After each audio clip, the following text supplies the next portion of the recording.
Marble art অনেক প্রসেসেই করা যায়। তো আজকে একটা নতুন প্রসেস দেখো করছি। এখানে আমি প্রথমেই একটা নিউড কালার পরিয়ে নিয়ে সেটাকে কিওর করেছি 60 সেকেন্ড। তার ওপর দিয়ে এখানে আমি ব্লসম জেল ইউজ করছি।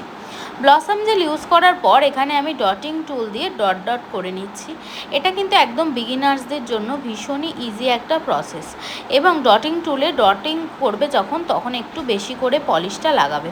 তারপরে সরু ব্রাশ দিয়ে এটাকে জাস্ট জিগজ্যাগ মোটিংয়ে ক্রস ক্রস করে করবে, তাহলেই দেখবে খুব সুন্দরভাবে কিন্তু এটা করা যাবে। তো দেখতেই পাচ্ছ এখানে আমি কিভাবে করছি, এবং কালারটা আরেকটু দিয়ে দিয়ে বেশি করে স্প্রেড করছি, এবং মাঝে একটু গ্লিটারও সেমভাবে দিয়ে দিয়েছি।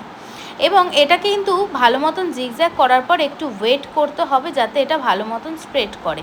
এবং দেখতেই পাচ্ছ এখানে আস্তে আস্তে কতটা স্প্রেড করছে, এবং আমি যতটা পারছি ততটা হাত দিয়ে স্প্রেড করাচ্ছি, এবং দেখতেই পাচ্ছ কত সুন্দর একটা মার্বেলের এফেক্ট এসছে।